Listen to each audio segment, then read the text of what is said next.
Dan Vanderleet is the Executive Director of the Smith Family Business Initiative at Cornell University.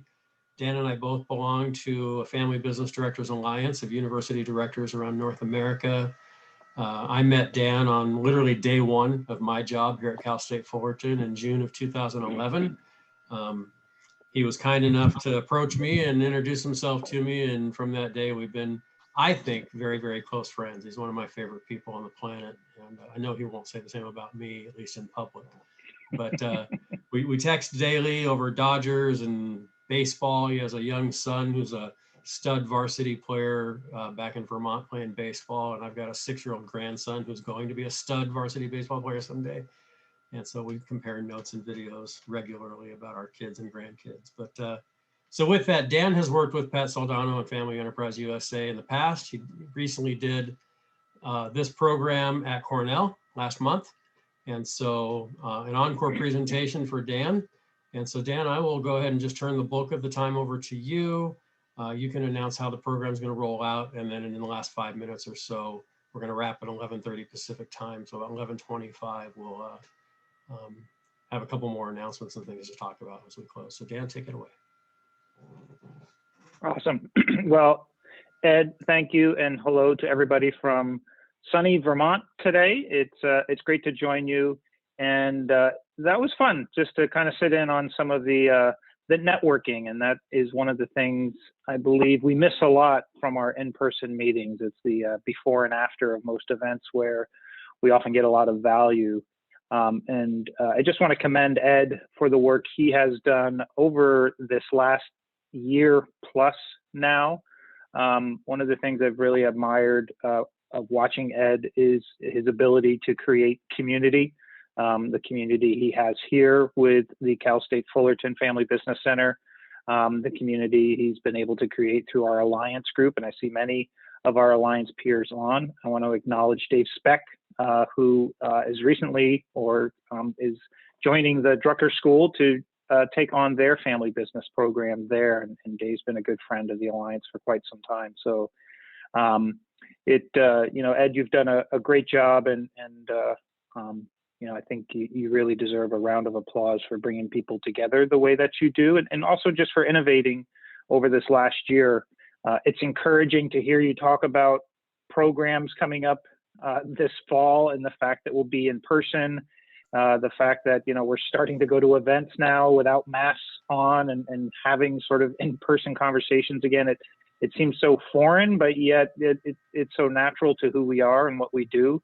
I had a conversation with a colleague last week who actually lives in La Jolla, and he was talking about travel that he's going to be taking to Europe and Asia, and it struck me as like, this is a conversation I haven't had in a year, talking about what you're doing this summer and plans that you have. So I know there are parts of the world that are still struggling, and we certainly should not overlook those. But I think we are going to get back together, and we have to plot ahead.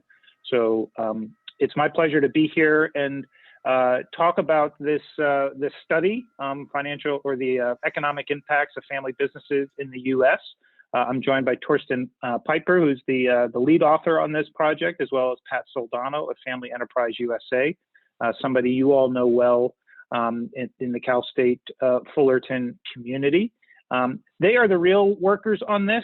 My role is really just to sort of be the MC and the go-between. I did not partake in the research. I helped in many ways move the research along, but I think we are consumers of the research, and we are the benefactors of this updated report. For those of us who do work with family businesses, we often cite these numbers. Family businesses employ 62% of the U.S. workforce. They contribute 64% of gross domestic product, and there are 24.2 million family businesses in the USA. However, those numbers were from 2003, and in our family business community, we would often post a question on the listserv saying, are there any updated numbers on this? Because that was a long time ago. And all of us in family business certainly want to, underscore how important family businesses are to the economy, but with data that was 20 years old, sometimes there was a bit of a gap there. the numbers actually date back to 1996, and this was a study done by Joe Astrachan, who's a Cornell Family Business Fellow, and at the time he was at Kennesaw State University, and Melissa Carey Schenker. They updated their framework in 2003, and what's notable about that article is that it remains one of the most oft-cited studies regarding the impact of family business in the U.S. This number is from a few weeks ago, but Google Scholar has it at 1,450 citations. So that's pretty significant that people are constantly looking for this data. But nothing had happened in 20 years. And when you think back to where we were in 2003 and what has happened since then, locally, regionally, nationally, and globally, the Great Recession, the growth of the internet and digital platforms, global connectivity. I mean, here we are having a meeting with, people from around the world. And that was something that was, somewhat difficult back in 2003, but still nothing. And it was Pat Saldana, who we're going to hear from Family Enterprise USA, that at one point approached me. I worked with a few of our faculty at Cornell and couldn't get interest or bandwidth to move the project forward, even though Pat was very willing to help fund this because it's important for what they do at Family Enterprise USA. I reached out to a good colleague, Torsten, and fortunately he was able to do so, reached out to Joe Astrachan, who is the original author, as well as a few other people. And sure enough, the study moved forward. So I'm happy to turn it over to Torsten and Pat, and I want to hear a little bit more from them around, how this study came to be, what we learned, what has changed. And we'll try and keep this as interactive as possible. Ed, how do you want to handle questions from the audience? Is it via chat, or should we break every now and then and let people chime in? You know what? If anybody wants to put questions in chat, I'll monitor that and I'll interject where it makes sense. But if you have a question that is like, we've done this enough that if you feel like the timing is right to insert your question, feel free. I know Pat's style well enough to know. I think, Pat, that works for you, right?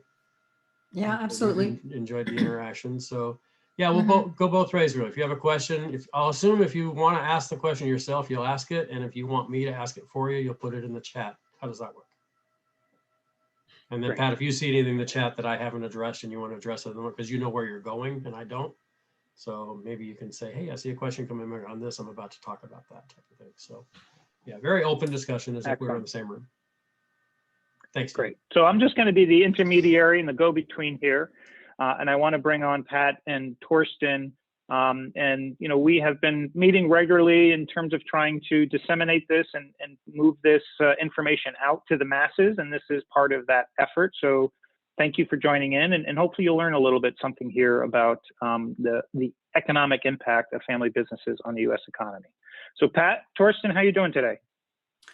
We're good. So Dan, thanks so much for the introduction. And I'd just like to add that this is really, really important work. That's why I went to Dan. I mean, I worked, 6 to 8 months just trying to get people interested and understand the need for the data around family businesses, how many family businesses there are in America, how many jobs do they create, what GDP do they generate.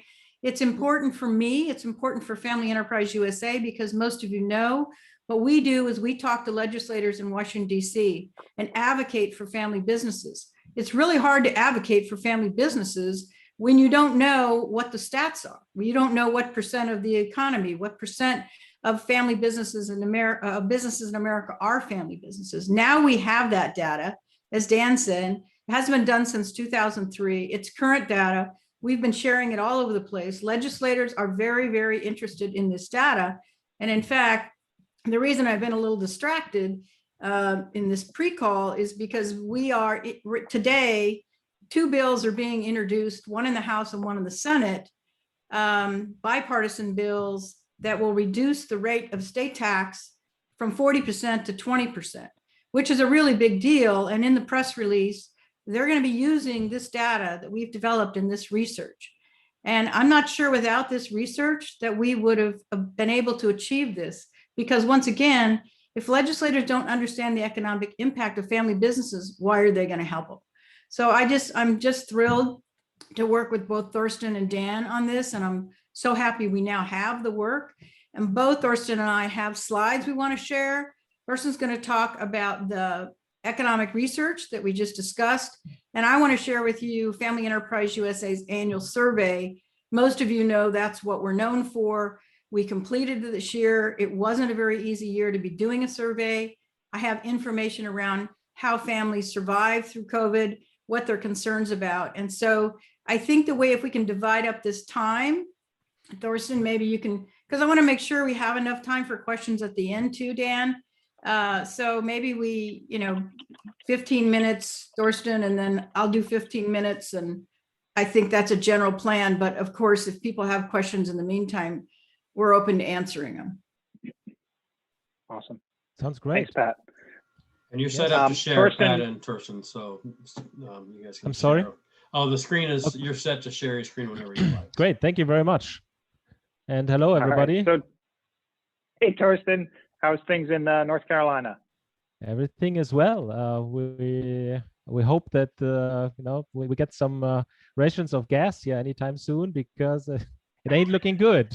So you on the West Coast may want to send some trucks this way, because I think 80% of the stations are empty here. So it's just one of these things. But hey, no, everything is good, and it's good to be here with you all today. And I'm glad and really grateful for the opportunity to be with this group here. And thank you really all for all the work that you do with the Family Enterprise Centers. It is really important. So thank you for being such a strong voice for the families and the businesses out there. So Thorsten, let's start with the study itself. And you are intimately familiar with both the original study as well as the update now. But what took it 20 years? Why was there this large gap, even though there seemed to be some demand or at least inquiry around this?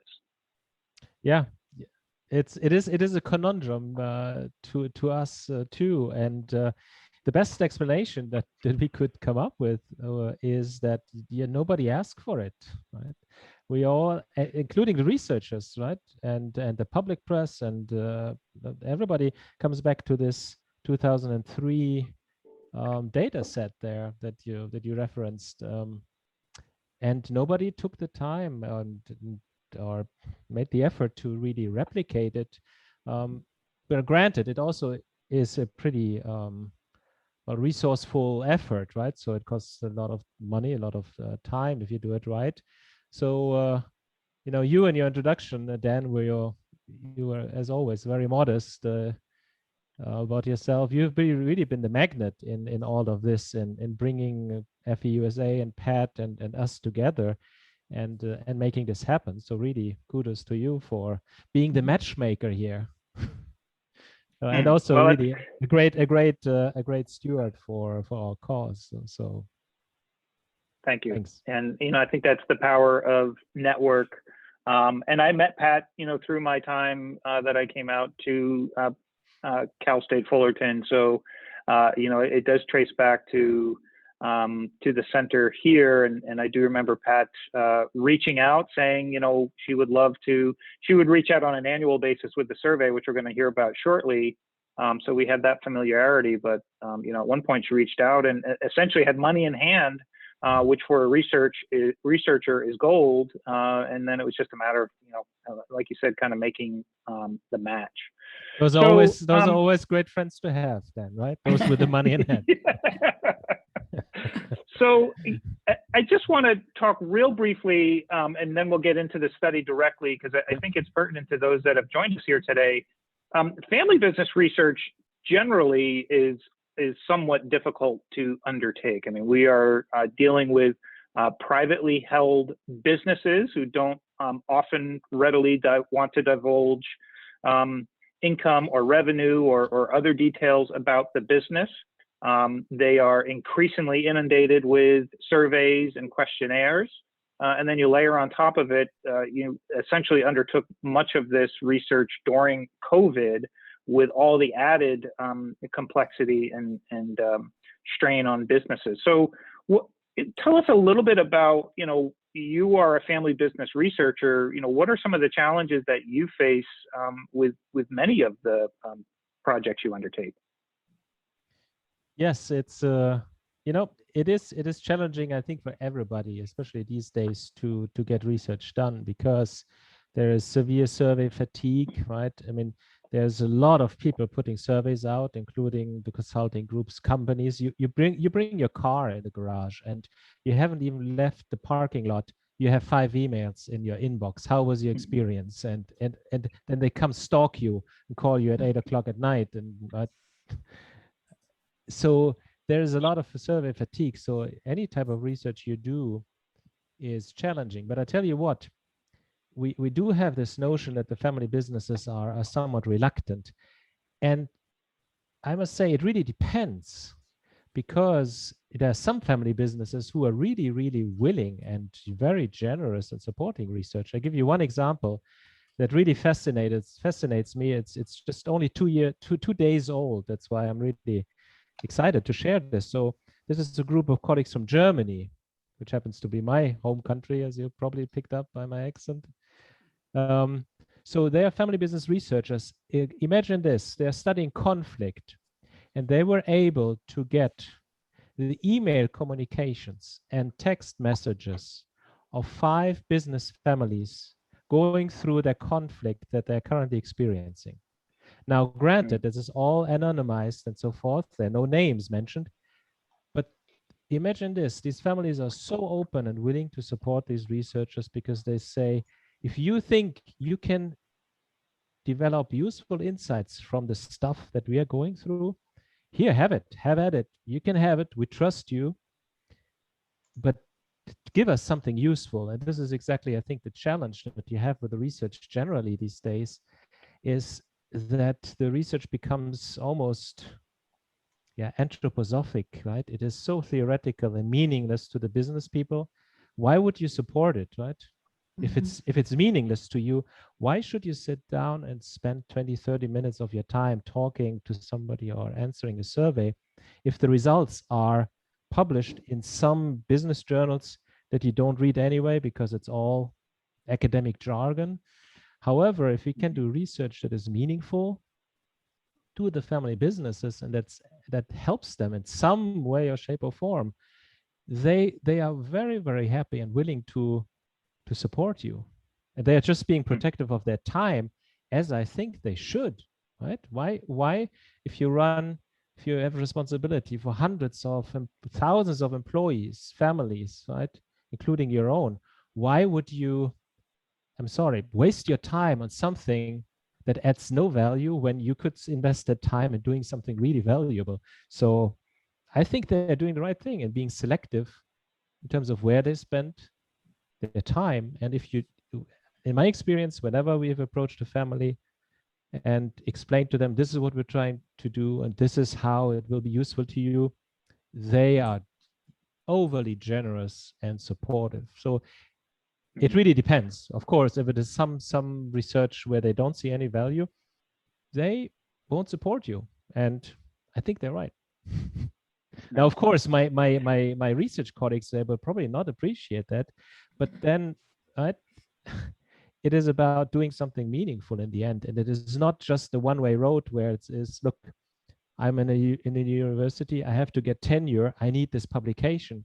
Okay, that's what I need, but what is the win-win here? It cannot be just a one-way street, right? So let's be a little bit more collegial and approaches as a partnership in terms of, look, let's do something that benefits everybody. Okay. So I want to turn it over to you at this point, Torsten. I know you have some slides, and the way you present this research, I think, is spot on to what you just said. It's meaningful and understandable. It's not esoteric research, and so I'm just going to let you go and take us through the methodology, the research, and then what some of the findings were. Be happy to. And again, feel free to ask questions. I'll see that I can monitor the.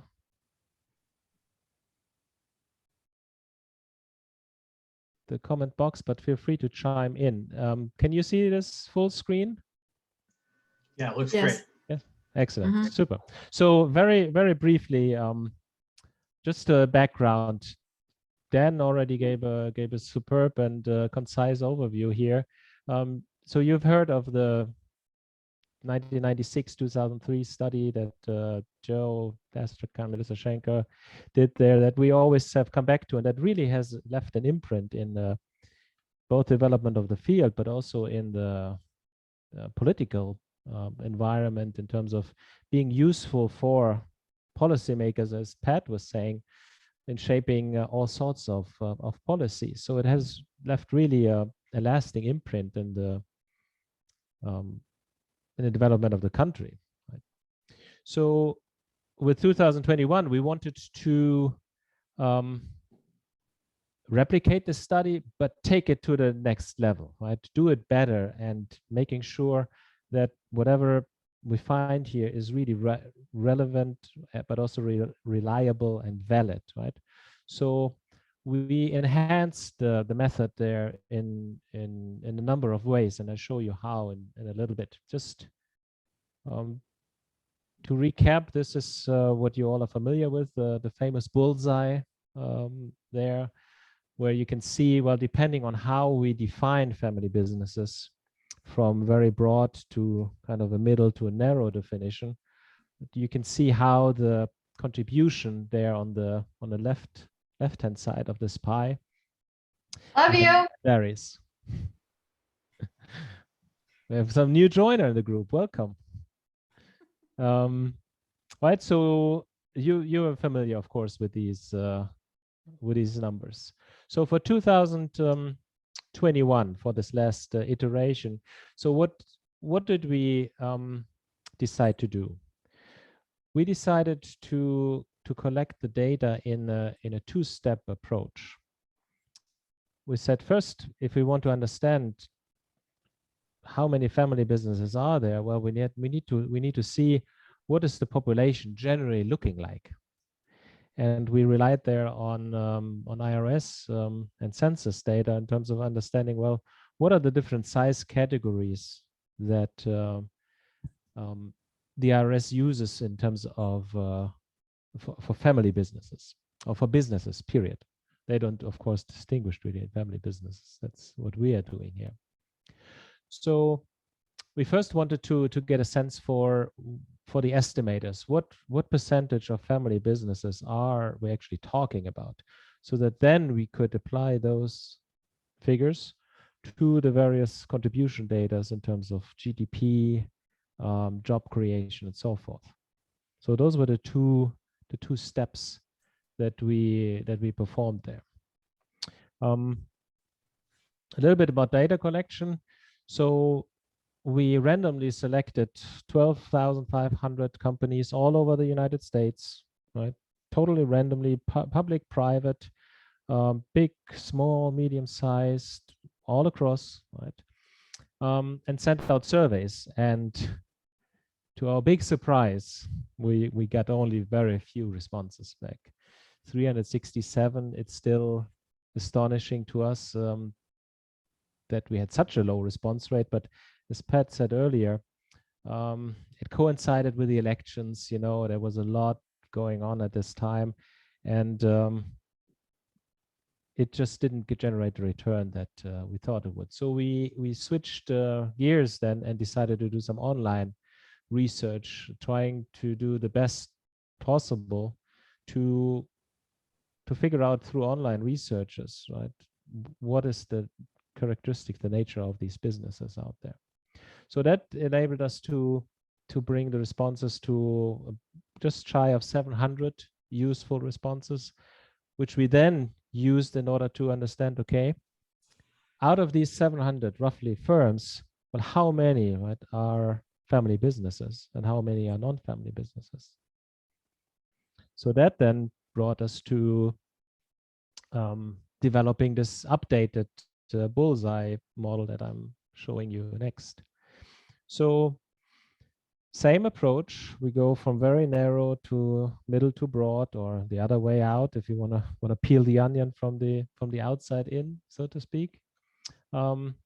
So a very broad definition: a family business is a business if the family has influence in the strategic direction and you have some level of family participation, or you can control the strategic direction of the business, right? So very, very broad. Now, if we add more constraints in the middle, now you have to have multiple generations of owners and at least one member with management responsibility. Let's add a few more constraints. That's in the narrow circle here. Now you have to have at least 2 family members with management responsibility and have to have control over the strategic direction of the business. But then at the bottom here, those are the technical definitions. But this is how we conceptualize then our definition of family businesses, from broad to middle to narrow. And I'm sure you want to see what we found. So don't let me make you wait. Here it is. This is what the numbers look like.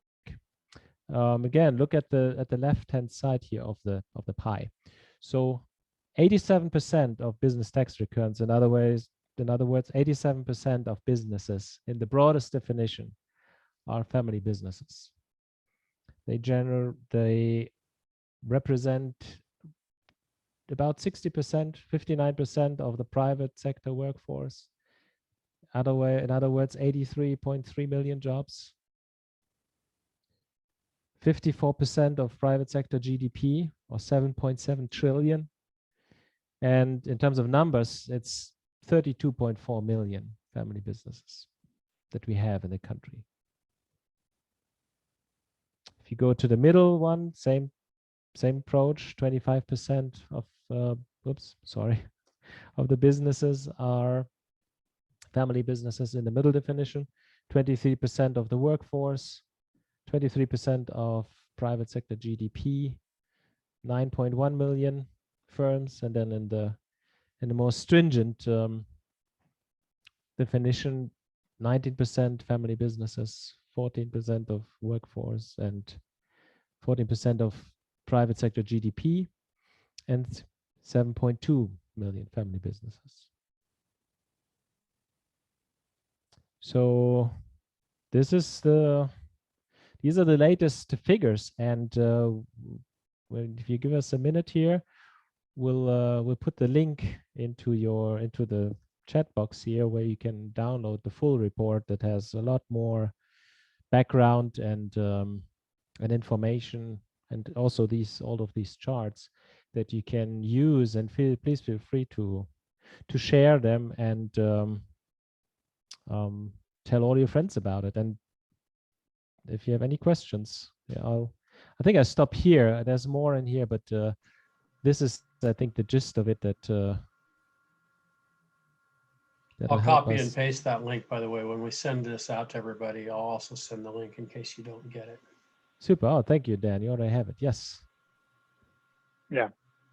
So what were some of the big changes, or as we like to say, the big ahas for you, Torsten?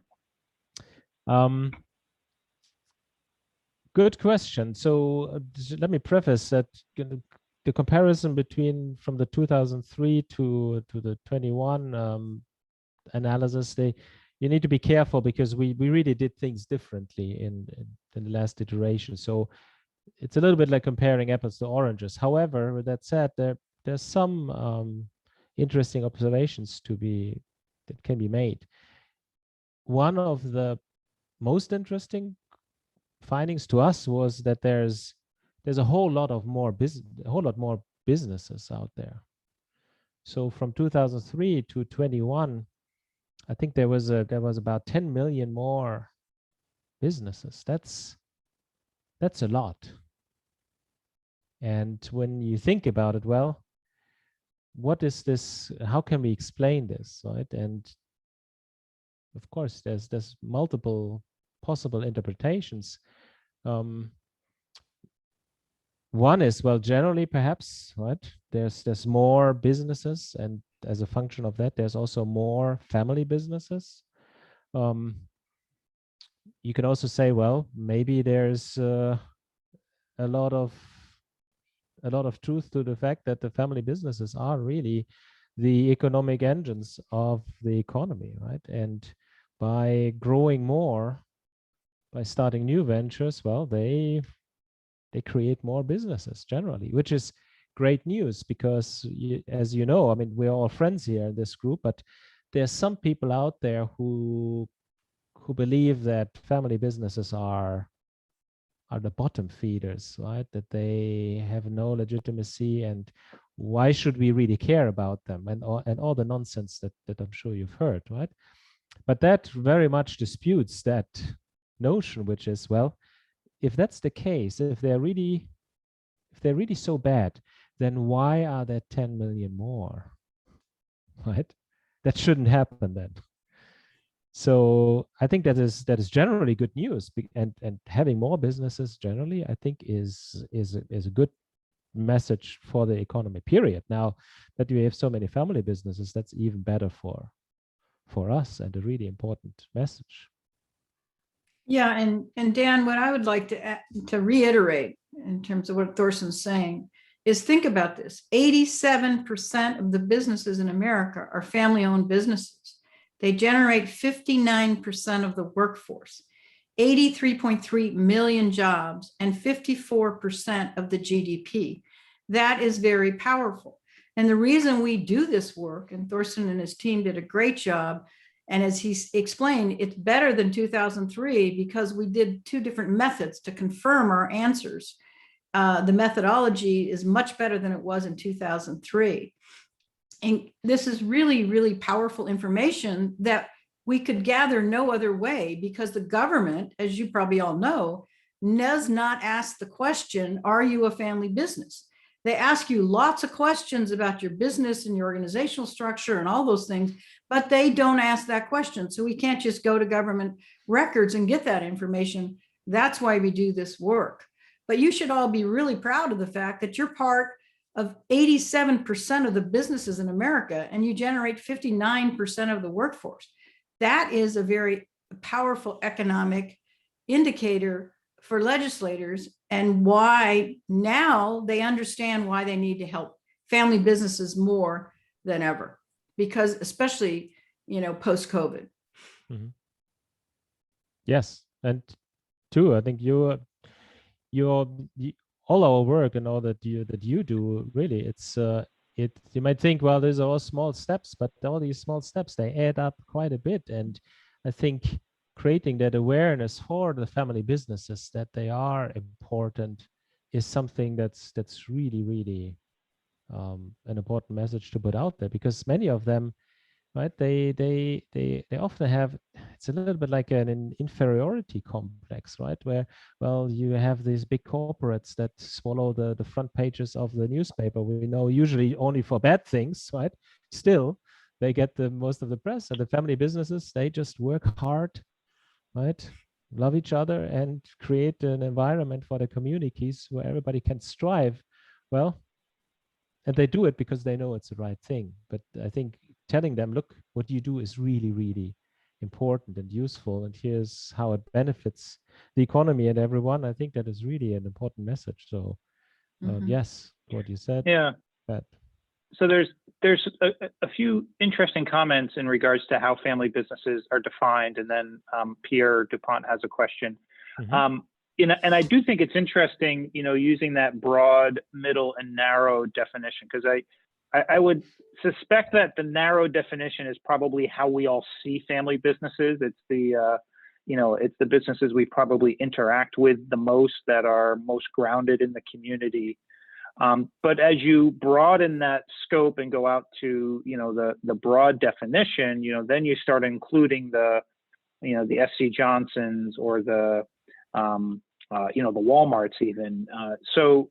But I think it still is interesting to note that at that level, family ownership can be a very very small percentage, but you use that stipulator of strategic influence, which often either happens at the board level or other levels. So there is still, quite a bit of influence that the family has on the firm, regardless of the size. And I think that's notable, because that's where we end up at this 87% number. Employment doesn't look like it's changed that much, at least as an overall percentage, 62 to 59 overall. So I think that's been fairly consistent as well. Yes. But I think for some that takeaway of the broad definition, really helps you understand that, there are more family businesses than those that just promote themselves as family. That's business. right.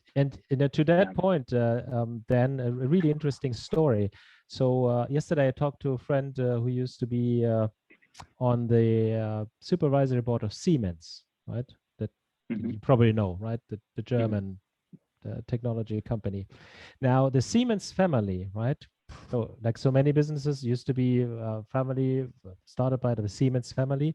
The Siemens family nowadays, they have less than 3%. So a very small fraction, but get this, Siemens now, the corporate wants a Siemens family member on the supervisory board, because they believe that is something that will lend them more credibility and reputation out there in the world. That's interesting, right? That you ask as a corporate, hey, we are Siemens. Is there any Siemens family member that we can, not window dressing, but a smart person to put on the board with the Siemens last name to reestablish that connection, although you only have 3% of the votes, but right? It's a really interesting orientation when you think about, well, family then apparently, and we know this from the research too on branding and marketing, family influence, and the name and an involvement has a very positive impact on your consumers and stakeholders. Right? So Torsten, let me take you down that path a little, if I might, because you've just taken it in a different direction than the question I was going to ask, but a brilliant thing. So I come from a family, what used to be a family business, a big chemicals company that you may know of. And with 4,000 relatives, as I have, you can certainly find people who could be a positive influence, in the management and the board of the company. And the company does make an effort. Now, I got to be really careful and almost stop talking, because there will be compliance issues and my brother will kill me.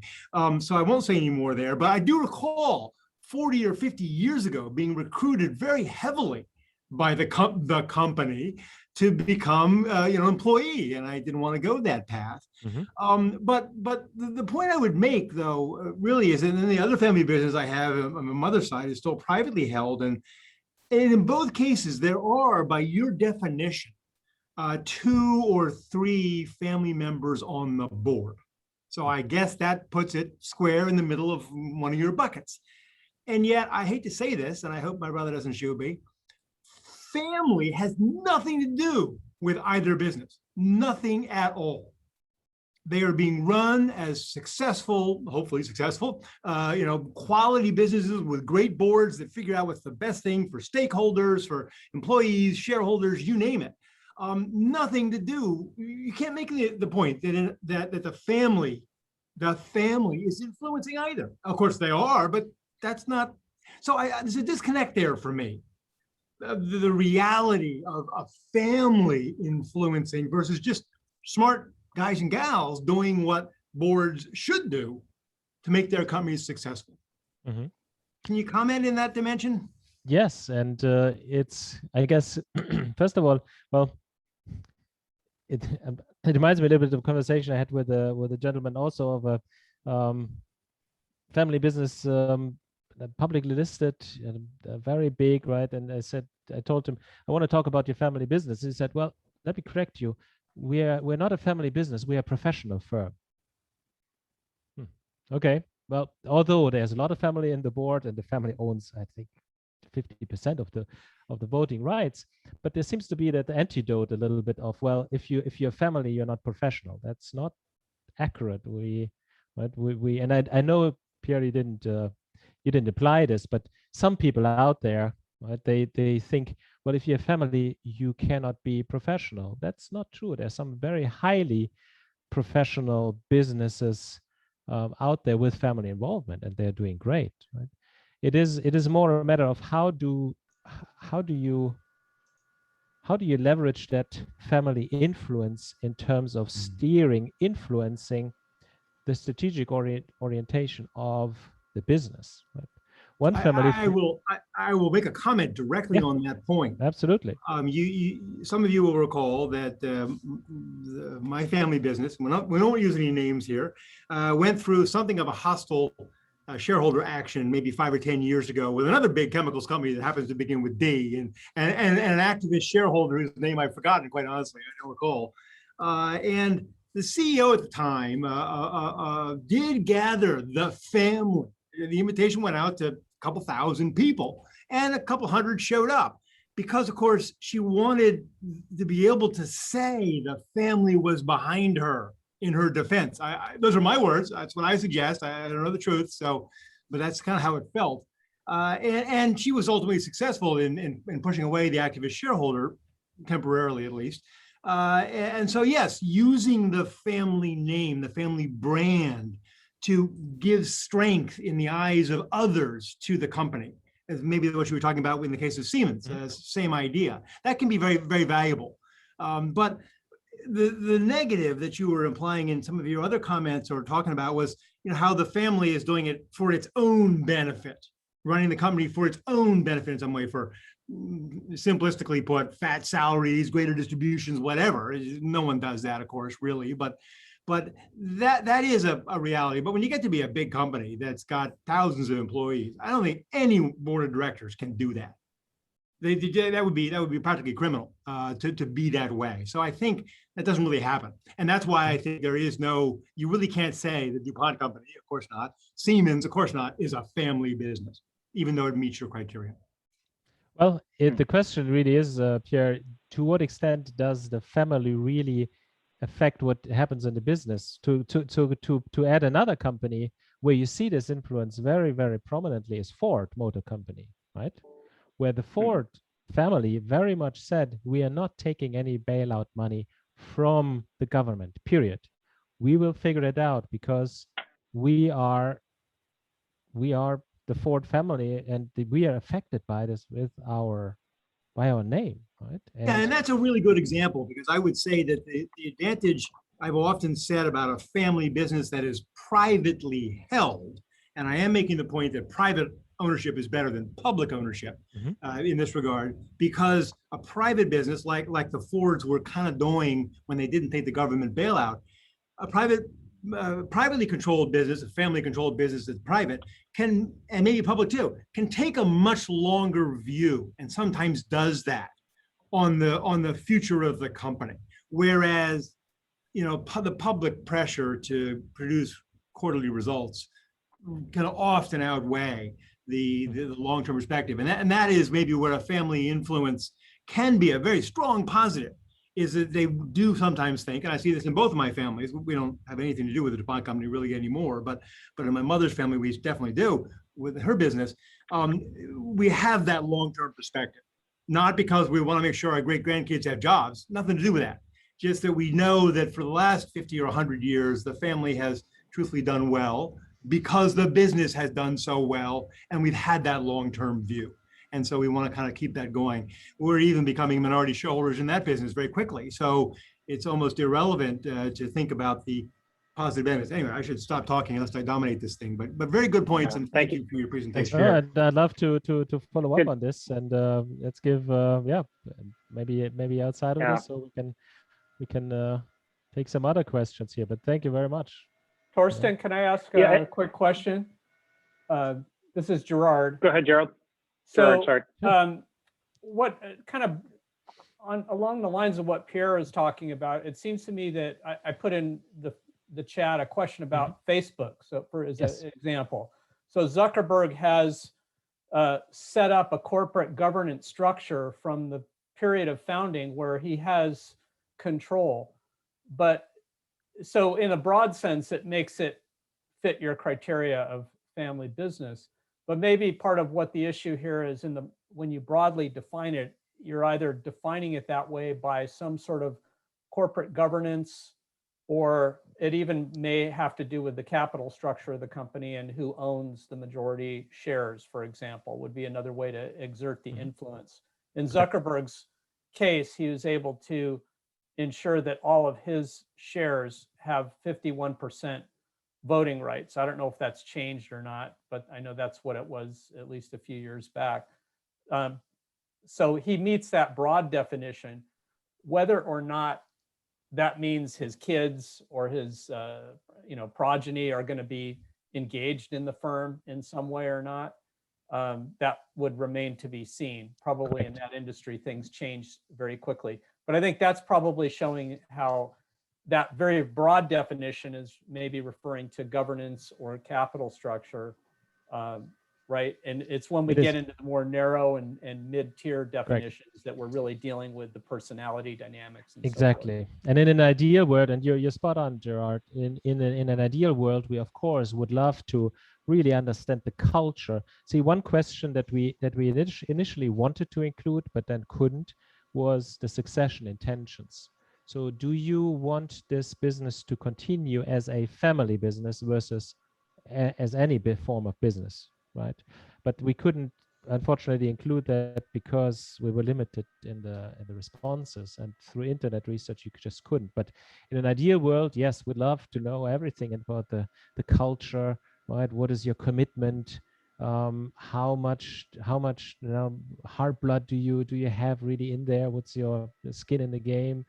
But we just couldn't. But I agree with you. Those would be the right questions to ask. And who knows? Maybe in the next iteration we'll get there. Yes.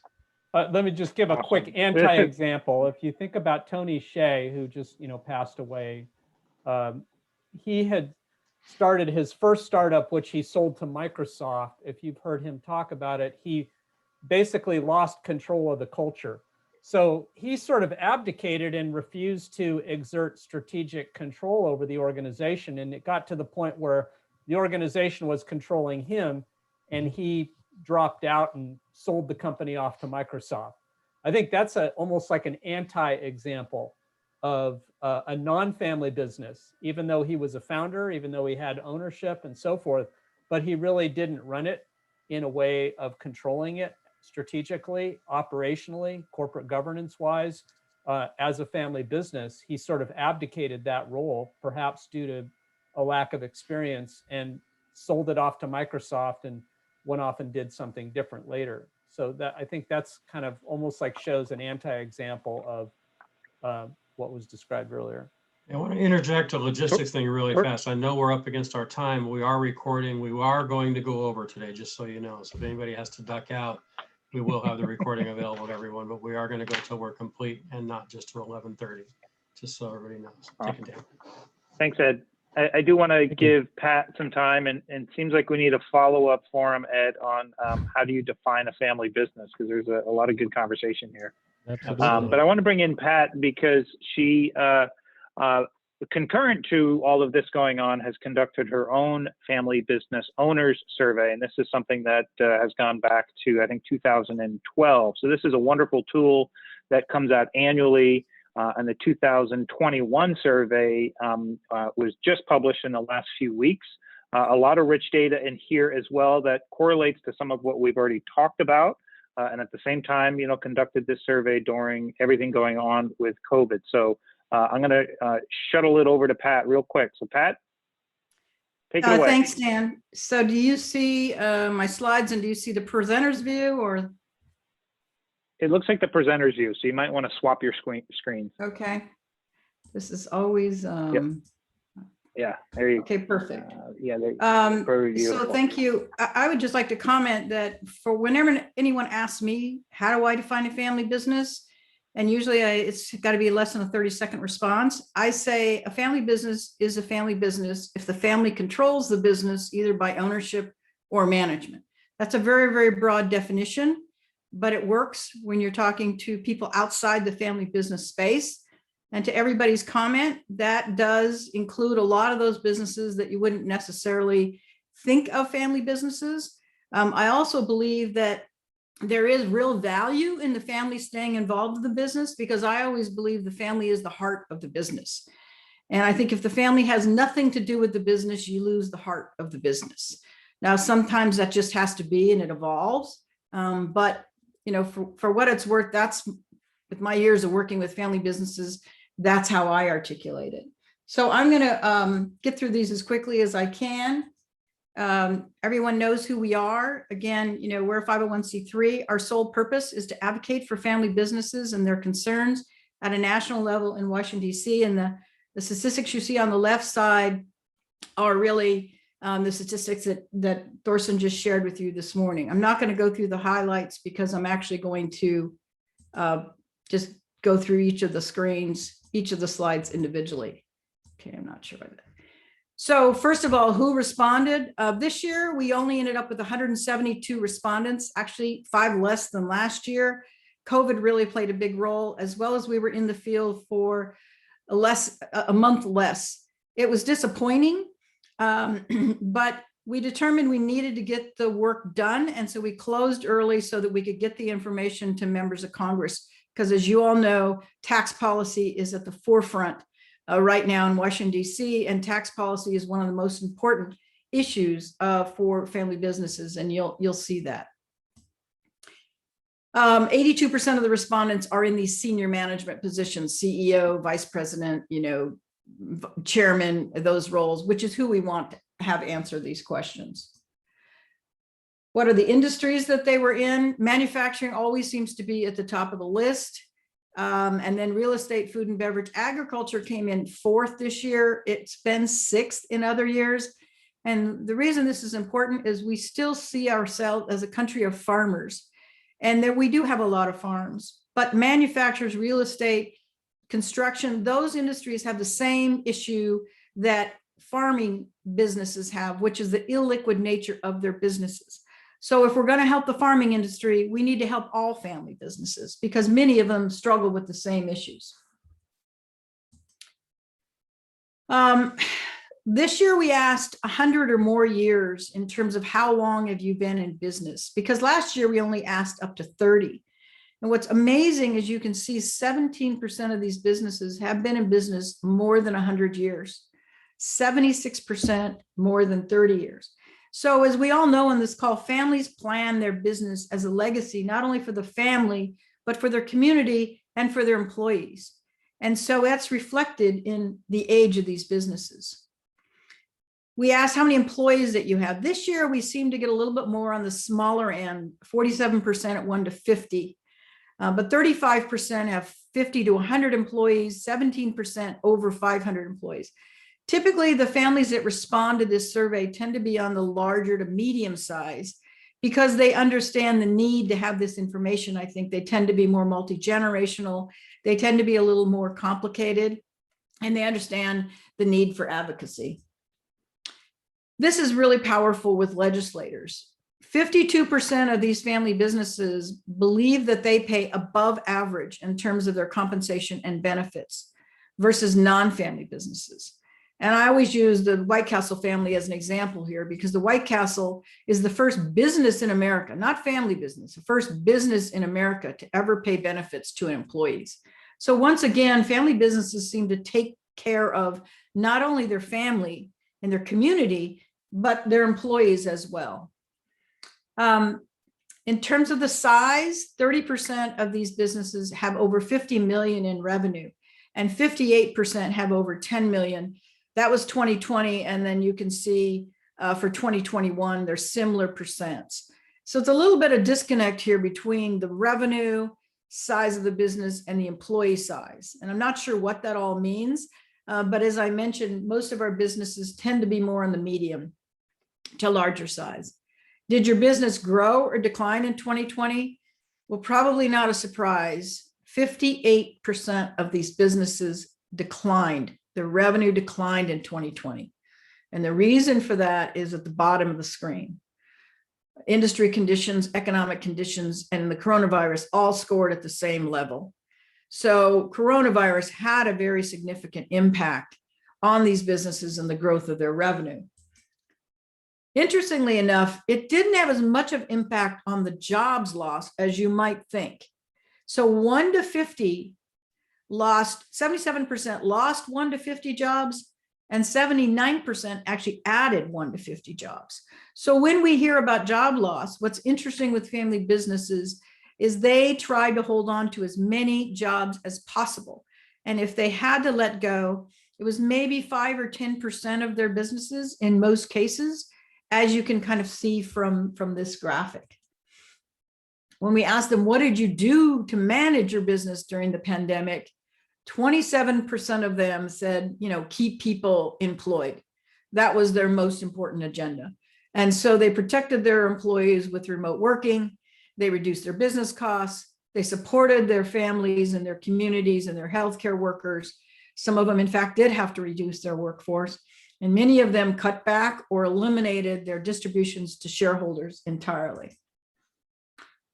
What do they see as their business risk for the success of their business? Well, there's the coronavirus, third on the list. So remember, this survey, I should have said, was conducted January 6th through March 31st of this year. So we were still very, very strong into the pandemic.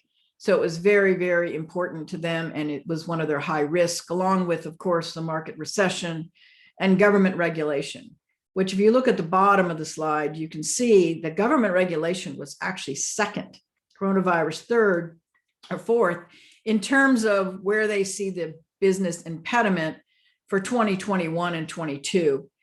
I think government regulation scored so high this year because all family businesses were dealing with all of these rules and regulations around the pandemic and coronavirus and new HR rules and loans and PPP and all of those kinds of things. So the good news is 85% of these businesses expect their business to grow in 2021, and only 15% expect their business to decline. That growth or that decline is going to come from, not a surprise, economic conditions, industry conditions, strategic choices. And fourth on the list is the coronavirus. In terms of the ownership and the management of the business, this is similar to last year, and the ownership is pretty similar to the management in terms of how many generations work or own the business. 36% generation 2, 36% in terms of management, almost 37% generation 2. But look at generation 4, 12% have management and 10% have ownership. So let's talk about that ownership. I talk about this all the time. So we ask the question, has your business been passed on to the next generation? Only 55% of them have done that. But yet 85% of them think that it is important and critical to the sustainability of their business. And 79% say they believe their business is a legacy for their children. But isn't it interesting that a little more than 30% have actually passed on the control or the full ownership? If you look at the bottom right of the screen there. Now, 25% have passed on non-controlling and 40% partial ownership. Once again, as we've been talking about, succession is a huge issue. It's usually at the top of the list in terms of family governance issues and family management of the business.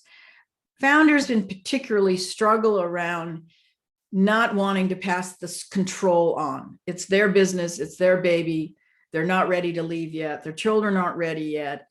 The timing isn't good for the business. The timing isn't good for the market. There's usually lots of what I'll call excuses, because right now it is critical more than ever to pass on ownership to the next generation. As a side note, you all know that tax policies are going to potentially be increased in this country. And gift and estate tax is at the top of that list. And the exemption for per person is over 11.5 million. There is a proposal from the president to reduce that to $1 million. So if you have not done your gifting, my advice to you is do it now, because it's only going to get more difficult. In terms of the priorities, the economic priorities, interesting that estate tax was at the top of the list this year. Usually it's 1, 2, or 3, but it's number 1, and reducing regulations is number 2. I think, again, the pandemic played a huge role in this.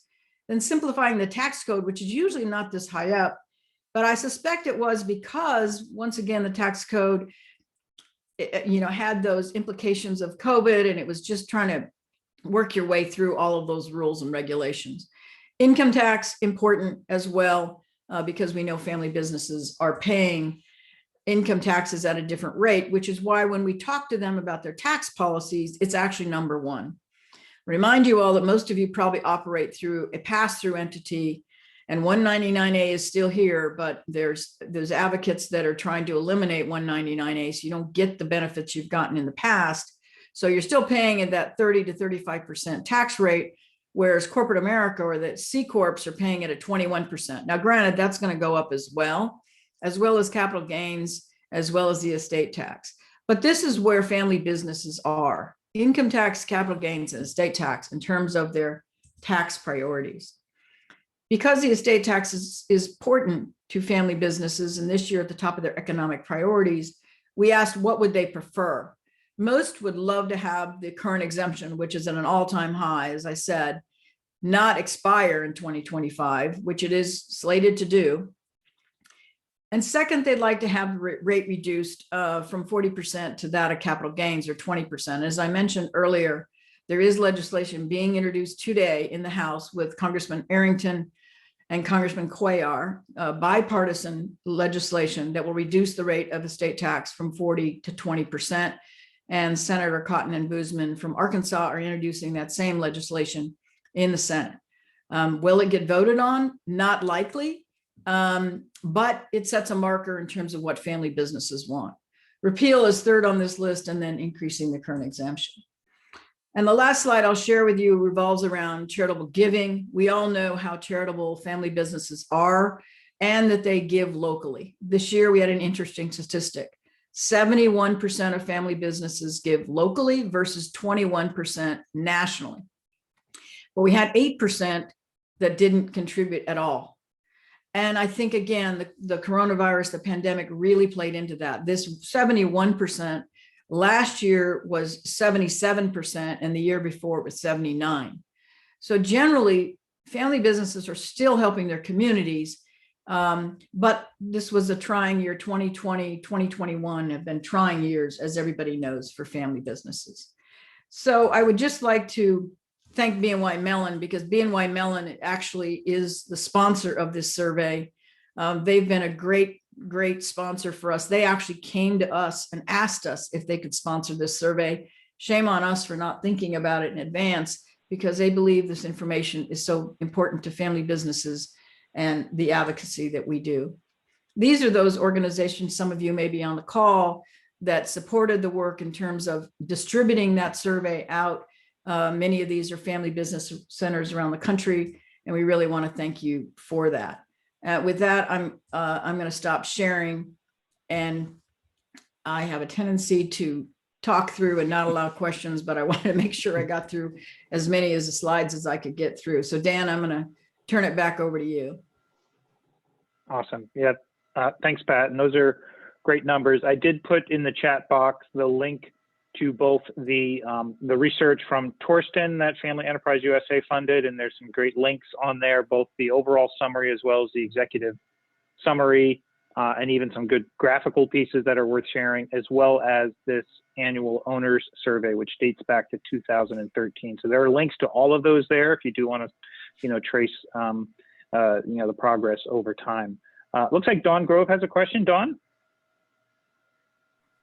Thank you so much. And thank you for this incredible study, and Pat, for your wonderful survey report. I think this is super helpful information.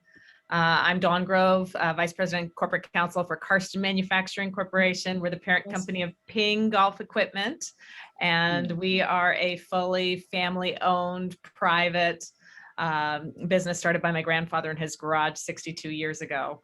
So definitely fall into your definition of family businesses. I have one of your putters in my golf bag, just so you know. Oh, yay. So glad to hear that. Thank Absolutely. you. Lifetime.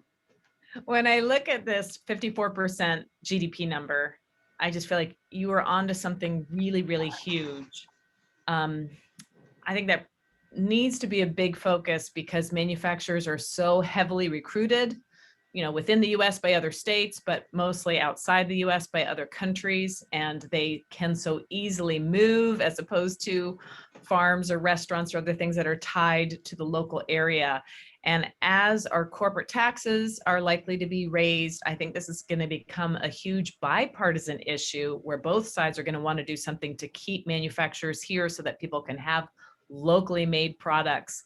And I just wonder if that might be a vehicle and a way to bring this before Congress to say, hey, your family businesses are making, half the GDP in the country. You've got to do something to keep them. And maybe it's that reduction of estate tax for family businesses that are manufacturing a product. And that helps all family businesses because it would give them a way to put their wealth into new manufacturing businesses that could help everyone.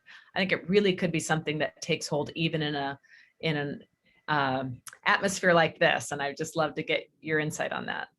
I think Yeah, and that's I totally agree with superb. that. I mean, as you know, National Association of Manufacturers is an amazing organization. You're part of that organization.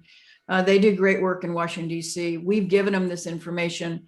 The trade associations, they're less reliant on economic data. I'm not really sure why. And as you know, they focus a little bit more on the business issues as opposed to the personal issues of the family. And we focus on the economic issues of the family. And so this data, you're absolutely right. I mean, legislators need to know 54% is huge.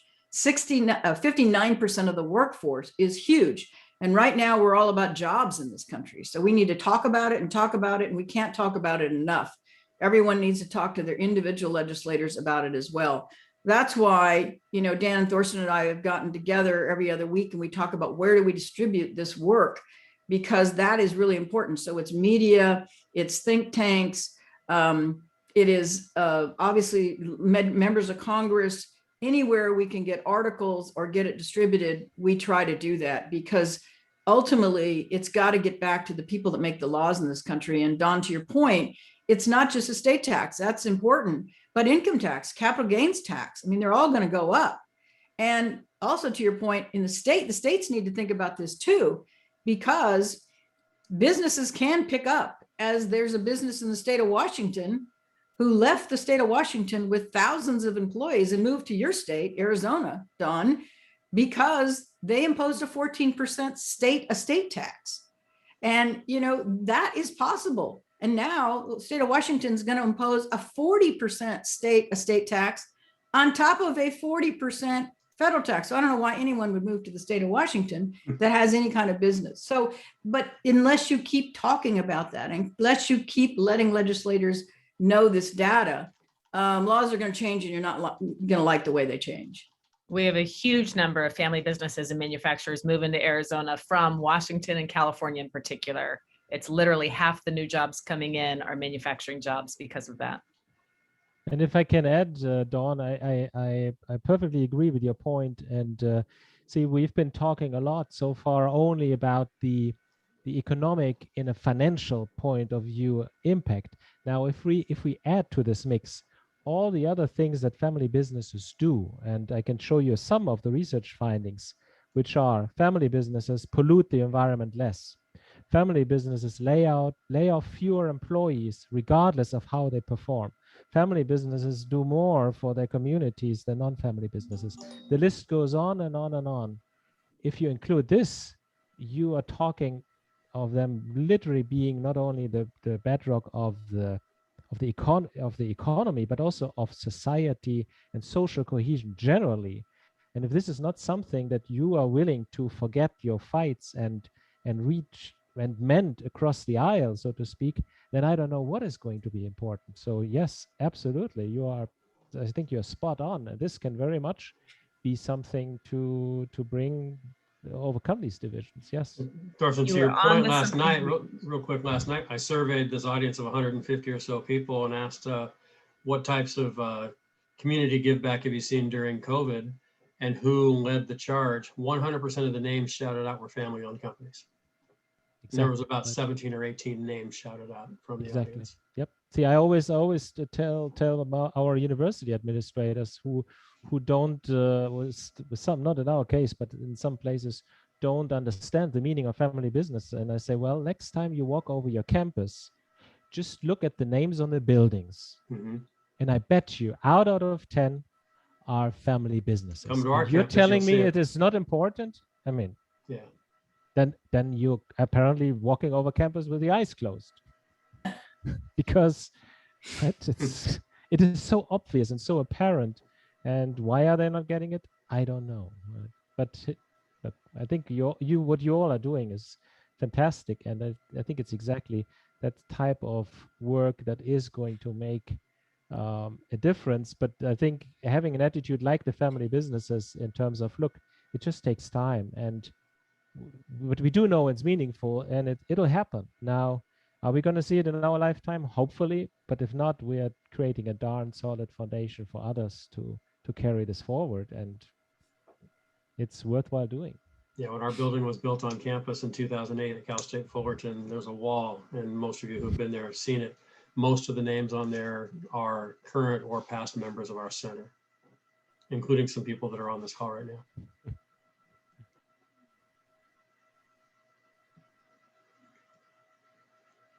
Nice. Any other questions?